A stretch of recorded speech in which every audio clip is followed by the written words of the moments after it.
The chrome of 20 Harley-Davidsons gleamed like a threat in the blistering California sun. Inside the roadside diner, the air was thick with the smell of grease and danger. No one dared breathe when two starving, filthy children walked up to the terrifying president of the Hells Angels and whispered, "Sir, could we have your leftovers? Cash." The Crossroads Diner sat just off Interstate 15, a decaying monument to the golden age of route travel, surrounded by miles of unforgiving Mojave desert. On a typical Tuesday, it hosted tired truckers and lost tourists. But today, the parking lot was dominated by a perfectly aligned row of heavy American iron. The Hells Angels had arrived. Inside, the atmosphere was suffocatingly tense. The regular patrons kept their eyes glued to their lukewarm coffees, terrified that a stray glance might be misconstrued as a challenge. The bikers occupied the entire back section of the diner, a sea of black leather, heavy denim, and the iconic death's head patches that commanded a universal, visceral respect. They were loud, their laughter rumbling like thunder over the clattering of silverware. At the head of the largest table sat James "Big Jim" Callahan. Jim was a mountain of a man, his arms covered in a chaotic tapestry of faded ink, his beard thick and threaded with silver. He was the president of the San Bernardino Charter, a man whose reputation was built on decades of ruthless loyalty and uncompromising power. Right now, however, Jim was just a man irritated by an overcooked T-bone steak. He pushed his plate away, a substantial portion of meat and fries left untouched, and signaled to the trembling waitress, Brenda, for more black coffee. Outside the diner, crouched behind the rusted bulk of an overflowing dumpster, 10-year-old Toby watched the scene through the grease-stained window. His throat was a desert, his stomach a hollow, agonizing void. Beside him, clinging to his torn t-shirt, was his 5-year-old sister, Lily. Lily hadn't spoken in 3 days, not since their mother had told them to wait in the motel room, locked the door from the outside, and never came back. Toby had managed to pry the bathroom window open after 2 days of waiting. They had walked for miles under the scorching sun until the neon sign of the Crossroads Diner flickered like a mirage. "I'm hungry, Tobes," Lily whimpered, her voice barely a dry rasp. Her face was streaked with dirt and dried tears, her small lips cracked and bleeding. Toby looked through the glass. He saw the terrifying men in leather. He saw the terrified customers. More importantly, he saw the massive, half-eaten steak sitting unguarded on Jim Callahan's plate. To a starving boy, fear is a luxury he can no longer afford. "Stay behind me," Toby whispered, taking his sister's frail hand. The bell above the diner door jingled violently as Toby pushed it open. The sound was deafening in the quiet room. Brenda, balancing a pot of boiling coffee, froze. 2 businessmen in the corner stopped chewing. Toby ignored them. He was a boy on a mission, fueled by the primal instinct to keep his sister alive. He wore an oversized, filthy denim vest that hung down to his knees, swallowing his emaciated frame. His sneakers were held together by duct tape. He walked straight down the center aisle, pulling a trembling Lily behind him, heading directly for the epicenter of danger, the Hells Angels table. Silas Wrench Montgomery, a heavily scarred biker sitting to Jim's right, was the first to notice. He stopped mid-scent, his hand dropping to the heavy hunting knife strapped to his belt out of pure reflex, before realizing the threat was knee-high. "Well, look at what the cat dragged in," Wrench muttered, his deep voice carrying through the sudden silence of the diner. The entire table of bikers fell dead silent. 20 pairs of hardened, unforgiving eyes turned to lock onto the 2 tiny figures. The air in the diner grew so thick you could cut it with a chainsaw. Brenda gasped and took a step forward, intending to intercept the children before they angered the club. But a sharp, raised hand from Jim stopped her dead in her tracks. Toby stopped inches from Jim's table. He was shaking so hard his teeth chattered, despite the suffocating heat of the diner. He looked up at Jim.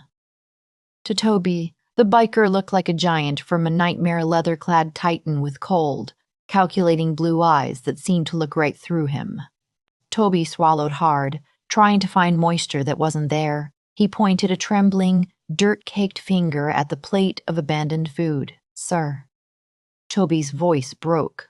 He cleared his throat, tightening his grip on Lily's hand. "Sir, could we have your leftovers? We wouldn't bother you, but my sister, she's real hungry." The silence that followed was absolute. Nobody moved. The ceiling fan clicked rhythmically above them. A trucker in the corner muttered a quick prayer under his breath, expecting the notorious biker to explode in a violent rage at the sheer audacity of the filthy street rat interrupting his meal.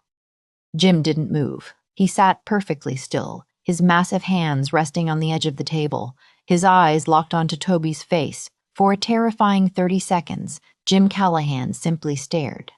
He didn't look angry. He looked entirely unreadable, which, to anyone who knew the Hells Angels, was far more dangerous. "You got some nerve, kid," Wrench growled from the side, leaning forward. "You know whose table you just walked up to." "Let him speak," Wrench Jim commanded. His voice was a low, gravelly baritone that vibrated in the chests of everyone nearby. Wrench instantly leaned back, crossing his massive arms.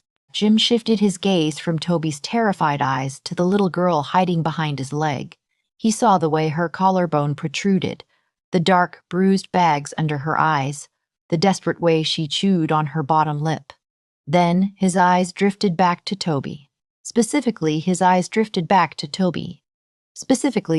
locked onto the oversized, filthy denim vest Toby was wearing. Jim's breathing hitched. It was a microscopic movement, but to his brothers around the table, it was as loud as a gunshot. Jim leaned forward, the leather of his chair creaking in protest. His cold blue eyes suddenly whitened in a mixture of shock and disbelief. "Step closer, boy," Jim said, his voice strangely tight. Toby took a hesitant step forward, pulling Lily with him. Jim reached out a massive, calloused step forward, pulling Lily with him. Jim reached out a massive, calloused hand. Toby flinched till he grasped the Lepeda's oversized bidist. It wasn't just a generic piece of clothing. Hidden beneath a layer of desert dust and grime, there was a crude, hand-drawn symbol in faded black permanent marker on the inner lining of the collar. It was a winged skull, heavily distorted with the number 81 scribbled beneath it. But it was the writing below the skull that drained the blood from Jim Callahan's face. Property of TC Ride Hard, Die Free Tums. Face property of Titosh. Might Hard, Die Free Sand began to tremble. This wasn't just a vest. This was cut biker's sacred vest. And not just any cut. It was a prospect vest that had belonged to a young man who had vanished without a trace 6 years ago in the Badlands of Nevada. "Where did you get this?" Jim asked. His voice was no longer a rumble of authority. It was a fractured, desperate whisper. Toby opened his eyes, surprised by the lack of pain. He looked at the giant man, confused by the sudden vulnerability in his terrifying face. "It was my dad's," Toby whispered defensively. "He told me to wear it if I needed to be brave." He said the men who wore these letters were the toughest in the world. Wrench stood up so fast his chair crashed to the linoleum floor. The rest of the Hells Angels at the table shifted, the tension instantly pivoting from irritation to absolute electric shock. "What's your name, kid?" Jim asked, ignoring the chaos erupting around him. He dropped to one knee, putting himself at eye level with the starving boy. "Toby. Toby. What?" Jim pressed, his hands gripping the boy's small shoulders. "What is your last name, son?" Toby looked at the terrifying men, then back to Jim. "Callahan. Toby Callahan. And this is Lily." A collective gasp echoed through the diner, not from the patrons, but from the Hells Angels. Wrench took off his sunglasses, wiping a hand across his scarred face. "Christ almighty, Jim," Wrench breathed. "Tommy's kids. He actually had kids." Thomas Callahan was Jim's brother. Tommy had been a wild card, a prospect for the club who fell in with a bad crowd pushing methamphetamine across the state line. He had gotten in deep with a rival cartel and vanished one night, leaving behind nothing but rumors of a shallow grave in the desert. The club had searched for months, leaving a trail of broken teeth and burned-out buildings in their wake. But they never found him. Jim had carried the weight of his brother's disappearance every day since. He never knew Tommy had a family. Jim Callahan, a man who had survived prison riots, shootouts, and decades of brutal gang warfare, felt a hot tear track down his weathered cheek. He pulled Toby and Lily against his chest, burying his face in their filthy hair. The giant biker shook with silent sobs. Toby froze, entirely bewildered. The scariest man in the world was crying while holding him. Jim pulled back, his eyes suddenly burning with a terrifying protective fire. He stood up, towering over the diner. He looked at Wrench, then around the table at his brothers. No words were needed. The shift in the room was palpable. These children were no longer street rats, they were club blood.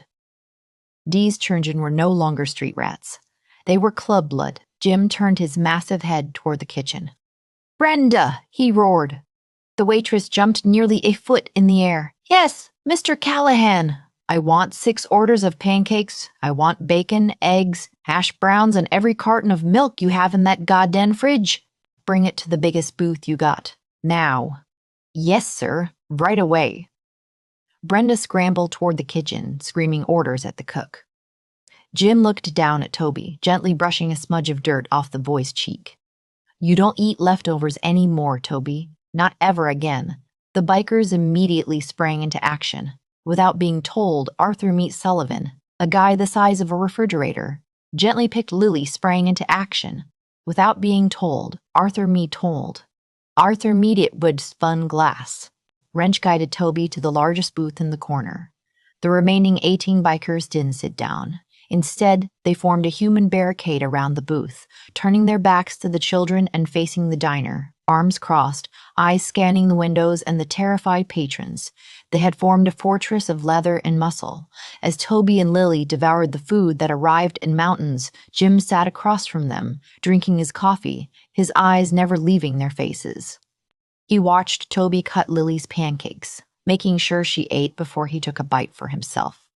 It was a heartbreaking echo of how Jim used to look after Tommy when they were kids. Once the initial desperation of their hunger subsided, Toby slowed down, looking up at Jim through his overgrown bangs. "Are you going to take us to the police?"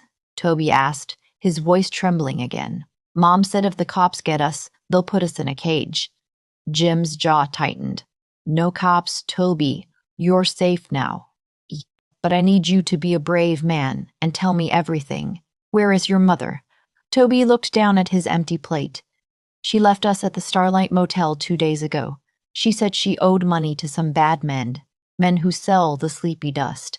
She said they were coming for her, and she had to run to keep us safe." Toby swallowed hard. "But yesterday, the men came to the motel. They were banging on the door, looking for her. They had guns, Mr. Jim. They said if they found us, they'd use us to make her pay." The air around the booth seemed to drop 10 degrees. Wrench, standing guard nearby, cracked his knuckles, a sound like dry branches snapping. "Did they follow you?" Jim asked, his voice deadly calm. Toby shook his head. "I don't think so. We ran through the desert." Jim nodded slowly. He reached across the table and placed his massive hand over Toby's small one. "Nobody is ever going to hurt you or your sister again, Toby. You have my word as a Callahan." Just as Jim spoke the words, the roar of an engine echoed from the parking lot. It wasn't the throaty rumble of a Harley. It was the high-pitched whine of a struggling, rusted engine.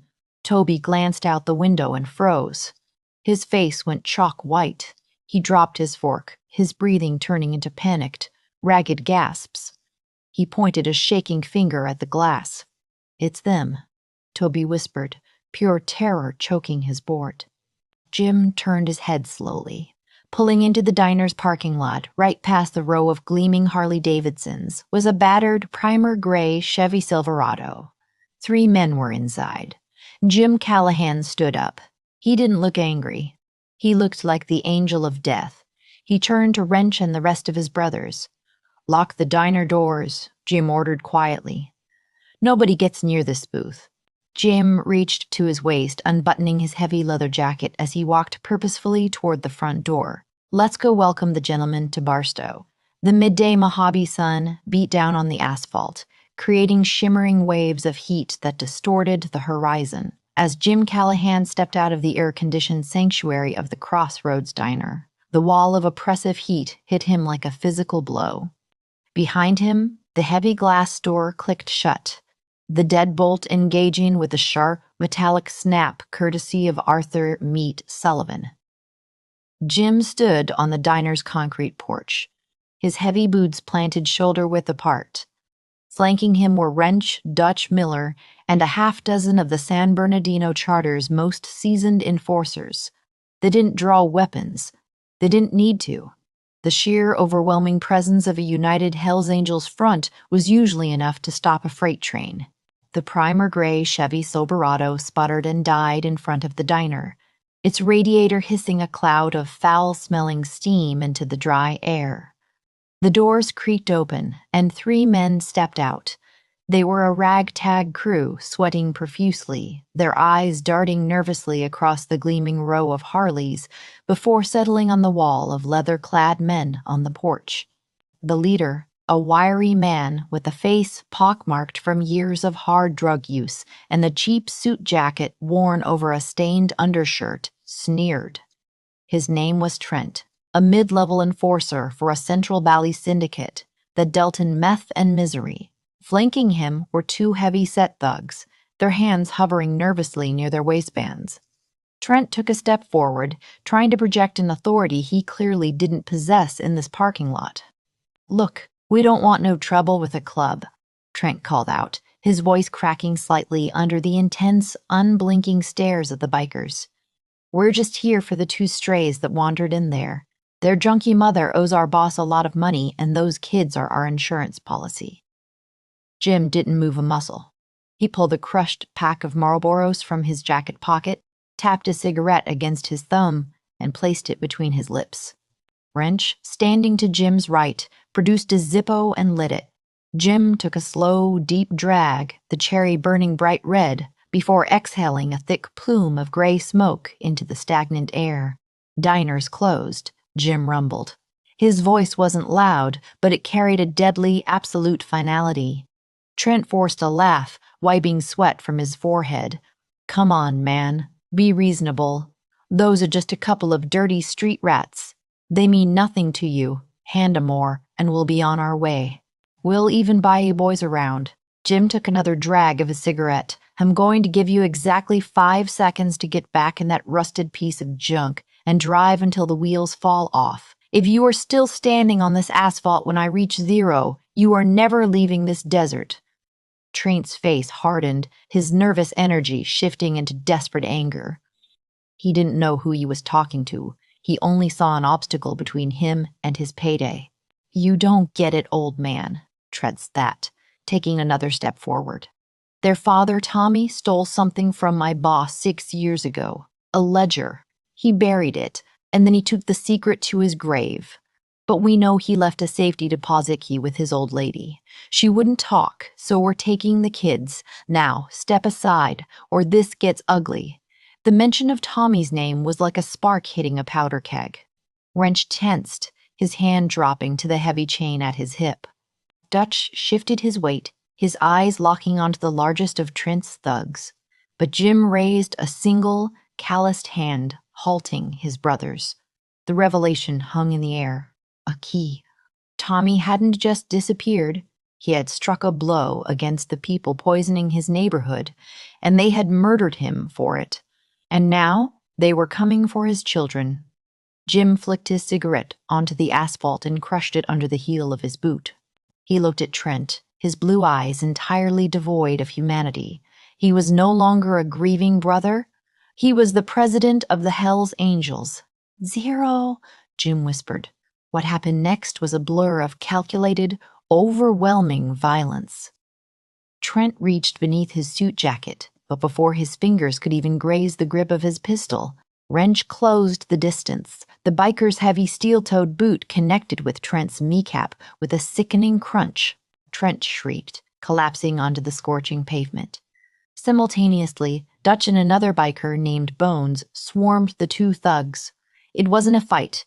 It was an execution of force. Within seconds, both thugs were disarmed, pinned face down on the boiling asphalt, with heavy biker boots resting comfortably on the backs of their necks. Trent writhed on the ground, clutching his shattered knee, sobbing in pain and sudden, absolute terror. Jim walked slowly down the porch steps, the gravel crunching beneath his boots. He towered over Trent, blocking out the sun. "You killed my brother," Jim stated, the words heavy and cold as iron. It wasn't a question.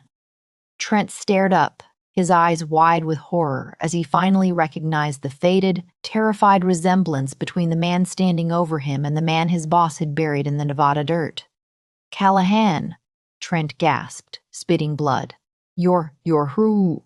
Where is he buried?" Jim asked, his voice dropping to a terrifying, guttural whisper.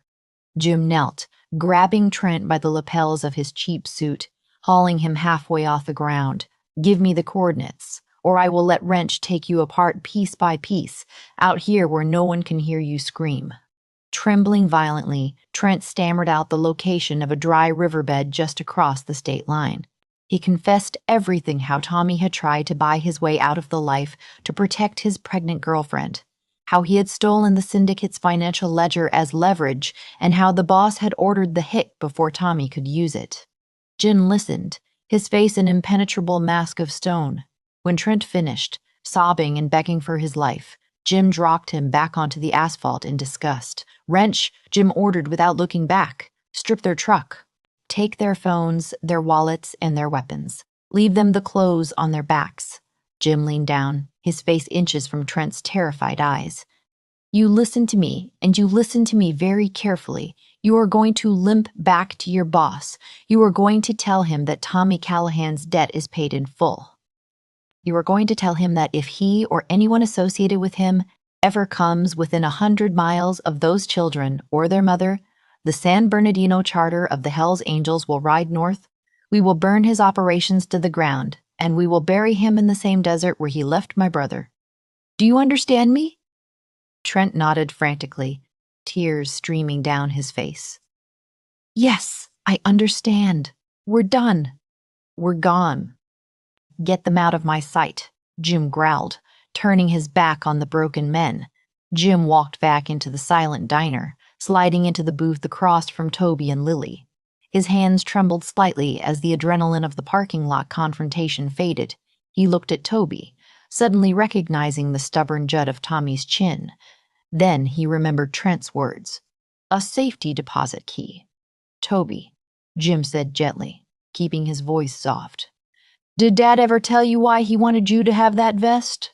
"Did he hide anything in it?" Toby frowned, looking down at the oversized denim. "Dad sewed it right before he went away. He said the collar was magic. He said if things ever got really, really bad, I had to feel the pad, I had to feel the magic in the collar." Jim's breath caught. He reached out, and Toby hesitantly slipped off the vest, handing it over. Jim ran his calloused fingers along the hand-stitched seam of the collar. Right beneath the faded 81 marker drawing, he felt a hard, small lump the hand-stitched seam of the collar. Right beneath the faded 81 marker drawing. With a pocket knife instantly offered by Wrench, Jim snipped the threads. A small brass safety deposit box key dropped into his wide palm. Stamped into the metal was the number 42. It was the key to the ledger. It was the leverage Tommy had died for, an insurance policy he had hidden in plain sight, wrapped around his son's shoulders to keep him safe. "Is it magic?" Lily piped up, her sweet voice breaking the heavy silence. A single tear escaped Jim's eye, rolling into his thick beard. "Yeah, sweetheart," Jim whispered. "It's magic. It's going to make sure nobody ever hurts you again." Over the next 48 hours, the machinery of the Hells Angels moved with ruthless efficiency. Wrench and Dutch retrieved the ledger from a Los Angeles bank.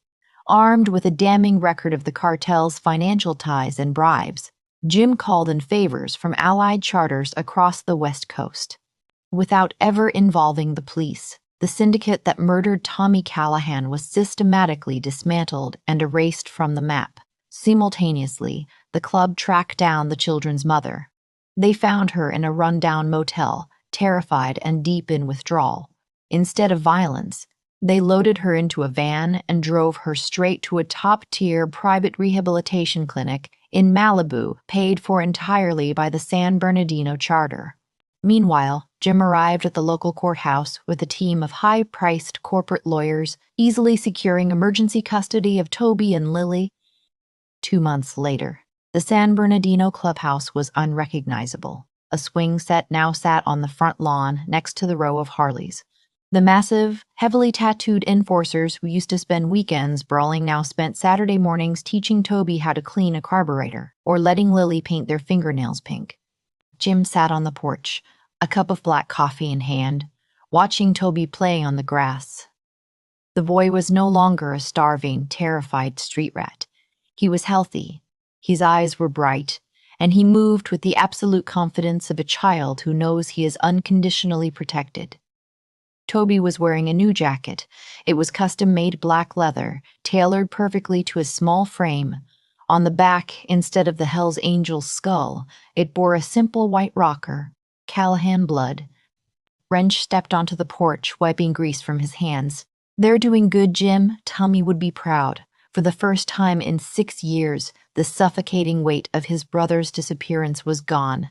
Jim had brought Tommy's bones home, and he had saved the only beautiful thing his brother left behind. "Yeah," Jim said quietly, watching his nephew laugh. "They're home." In the harsh reality of the desert, salvation arrived not in a police cruiser, but on 20 roaring motorcycles.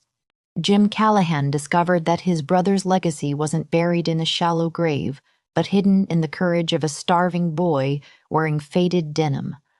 Through unimaginable darkness, the unbreakable bond of family was forged anew, proving that sometimes the fiercest protectors wear the darkest leather.